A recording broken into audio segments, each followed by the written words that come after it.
దిగ్భ్రాంతికరమైన ప్రత్యామ్నాయం. క్రైస్తవులు, అయితే, ఒక దుష్టశక్తి ప్రస్తుతానికి ఈ ప్రపంచానికి అధిపతిగా తనను తాను చేసుకుందని నమ్ముతారు.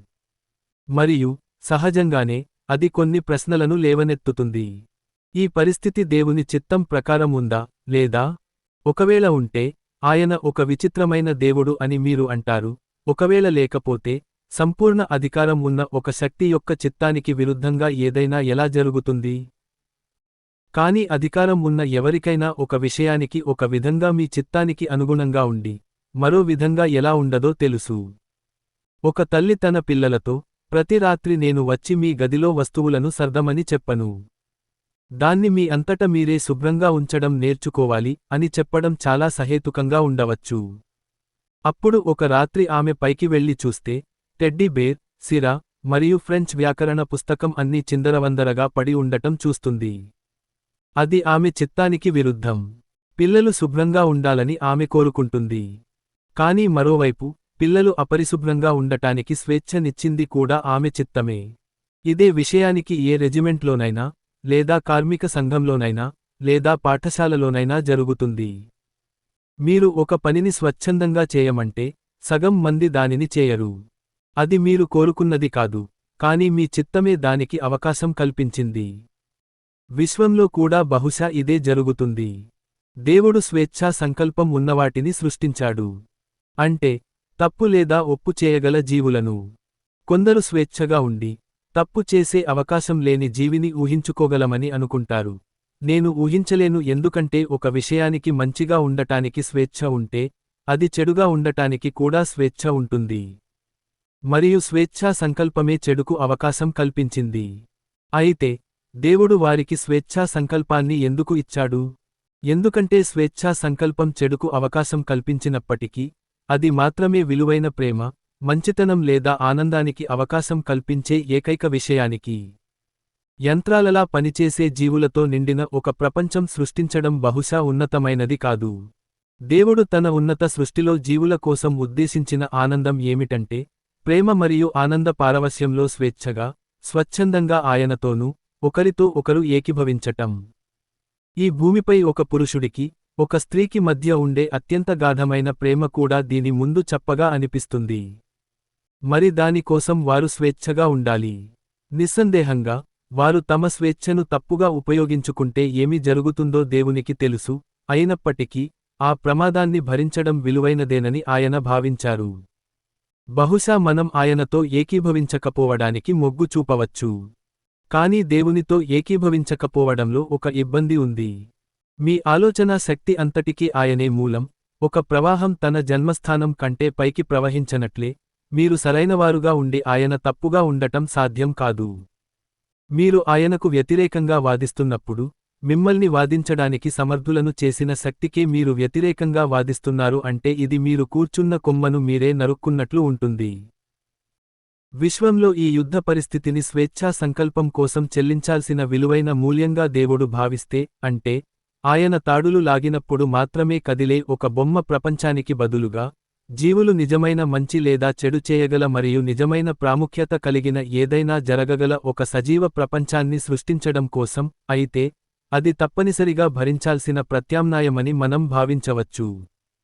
మనం స్వేచ్ఛా సంకల్పం గురించి అర్థం చేసుకున్నప్పుడు, ఒకప్పుడు ఎవరో నన్ను అడిగినట్లుగా, దేవుడు ఇంత చెడ్డ స్వభావం గల జీవిని ఎందుకు సృష్టించాడు? అది తప్పు చేసింది కదా?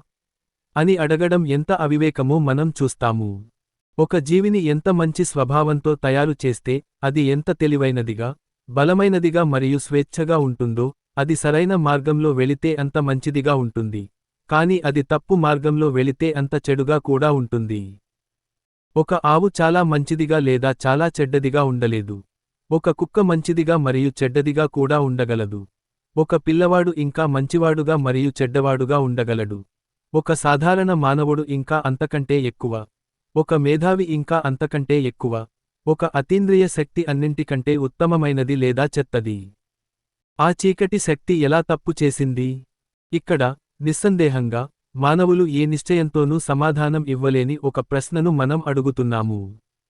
అయితే, మనం తప్పులు చేసిన మన సొంత అనుభవాల ఆధారంగా, ఒక సహేతుకమైన, మరియు సాంప్రదాయ అంచనాను అందించవచ్చు. మీకు నేను అనే భావన ఉన్న క్షణం నుండే మిమ్మల్ని మీరు గొప్పగా భావించటానికి, మీరే అందరిలో గొప్పగా ఉండాలని కోరుకోవడానికి, నిజానికి దేవుడిగా ఉండాలని కోరుకోవడానికి అవకాశం ఏర్పడుతుంది. అదే సాతాను చేసిన పాపం, మరియు అదే అతను మానవ జాతికి నేర్పిన పాపం.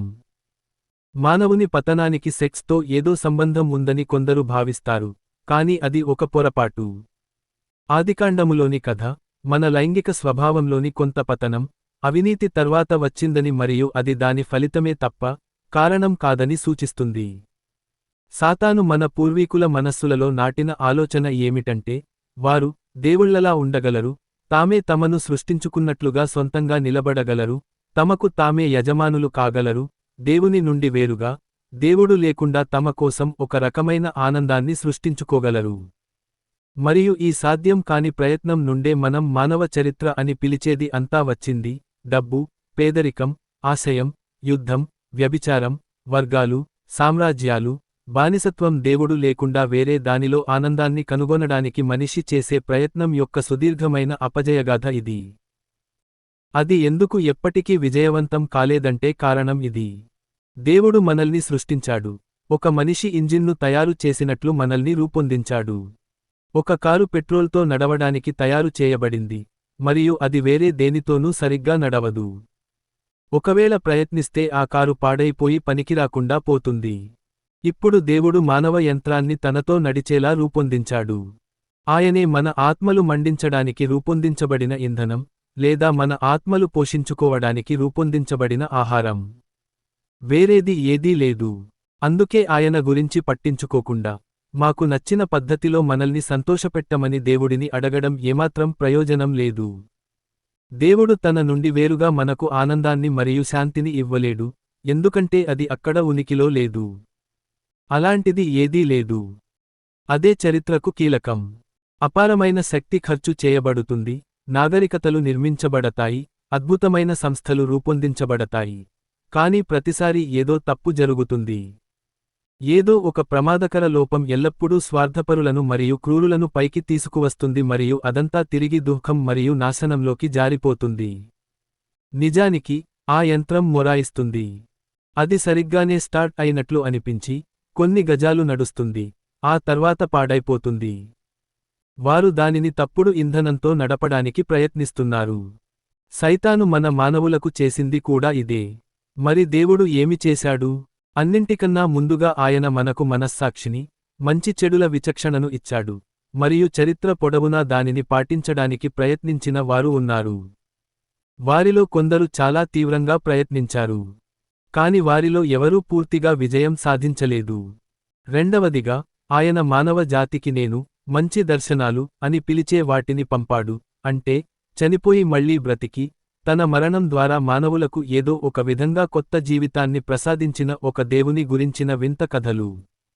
అవి అన్యమతాలలో అన్ని చోట్లా చెల్లాచెదురుగా ఉన్నాయి. మూడవదిగా, ఆయన ఒక ప్రత్యేకమైన జాతిని ఎన్నుకుని, తాను ఎలాంటి దేవుడో తాను ఒక్కడే ఉన్నాడని మరియు తాను సరైన ప్రవర్తన గురించి శ్రద్ధ వహిస్తాడని వారి ఆలోచనలకు అర్థం అయ్యే విధంగా చేయటానికి అనేక శతాబ్దాలు గడిపాడు. ఆ ప్రజలు యూదులు, మరియు పాత నిబంధన ఈ ప్రక్రియ గురించి వివరిస్తుంది. ఇప్పుడు అసలైన ఆశ్చర్యం కలుగుతుంది. ఈ యూదులలో అకస్మాత్తుగా ఒక వ్యక్తి ప్రత్యక్షమయ్యాడు. ఆయన తాను దేవుడైనట్లుగా మాట్లాడుతూ తిరుగుతున్నాడు. ఆయన పాపాలను క్షమించగలనని చెప్పుకున్నాడు. తాను ఎల్లప్పుడూ ఉన్నానని చెప్పాడు. కాలం చివరిలో తాను ప్రపంచాన్ని తీర్పు తీర్చడానికి వస్తున్నానని చెప్పాడు. ఇప్పుడు మనం ఈ విషయాన్ని స్పష్టంగా అర్థం చేసుకుందాం. భారతీయుల వంటి సర్వేశ్వరవాదులలో ఎవరైనా తాను దేవునిలో ఒక భాగమని, లేదా దేవునితో ఏకమని చెప్పవచ్చు, అందులో వింత ఏమీ ఉండదు. కాని ఈ వ్యక్తి యూదుడు కాబట్టి ఆ రకమైన దేవుడిని ఉద్దేశించి మాట్లాడలేదు. వారి భాషలో దేవుడు అంటే ప్రపంచానికి అతీతంగా ఉన్న, దానిని సృష్టించిన మరియు మరేదానికన్నా అనంతంగా భిన్నమైన ఒక శక్తి. మీరు ఆ విషయాన్ని గ్రహించినప్పుడు, ఈ వ్యక్తి చెప్పినది మానవ పెదవుల నుండి వెలువడిన అత్యంత ఆశ్చర్యకరమైన విషయానికి అని మీరు గ్రహిస్తారు.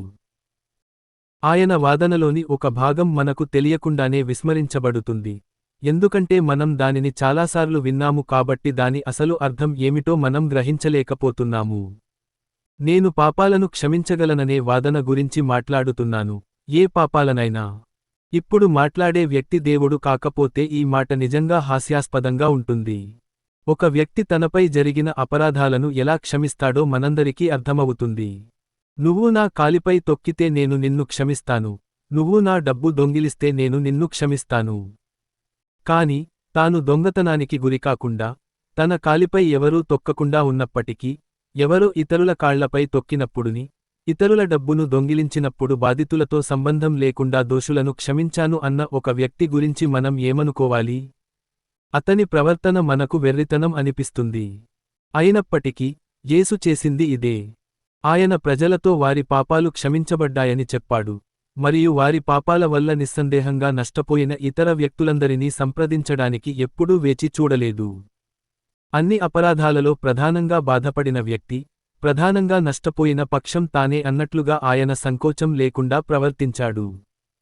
ప్రతి పాపంలోనూ తన చట్టాలు ఉల్లంఘించబడి, తన ప్రేమ గాయపడిన దేవుడు ఆయనే అయితేనే ఇది అర్థవంతంగా ఉంటుంది. దేవుడు కాని ఏ ఇతర వ్యక్తి నోటి నుండి వచ్చిన ఈ మాటలు చరిత్రలో మరే ఇతర వ్యక్తిలోనూ సాటిలేని ఒక అవివేకం మరియు అహంకారాన్ని సూచిస్తాయి. అయినప్పటికీ ఇదే వింతైన, ముఖ్యమైన విషయానికి, ఆయన శత్రువులు కూడా సువార్తలను చదివినప్పుడు, సాధారణంగా ఆయనలో అవివేకం మరియు అహంభావం ఉన్నాయనే అభిప్రాయాన్ని పొందరు. పక్షపాతం లేని పాఠకులకైతే ఆ అభిప్రాయం అస్సలు కలగదు. క్రీస్తు తాను వినయశీలి మరియు సాత్వికుడు అని చెబుతాడు, మరియు మనం ఆయనను నమ్ముతాము. ఆయన కేవలం ఒక మనిషి మాత్రమే అయితే, ఆయన చెప్పిన కొన్ని మాటలకు వినయం మరియు సాత్వికం అనే లక్షణాలను మనం అస్సలు ఆపాదించలేమనే విషయాన్ని మనం గమనించము. ప్రజలు ఆయన గురించి తరచుగా చెప్పే ఈ మూర్ఖపు మాటను ఎవరూ చెప్పకుండా నిరోధించడానికి నేను ఇక్కడ ప్రయత్నిస్తున్నాను. నేను యేసును ఒక గొప్ప నైతిక బోధకుడిగా అంగీకరించడానికి సిద్ధంగా ఉన్నాను, కాని ఆయన దేవుడనే వాదనను నేను అంగీకరించను. మనం చెప్పకూడని ఒకే ఒక్క విషయానికి అది.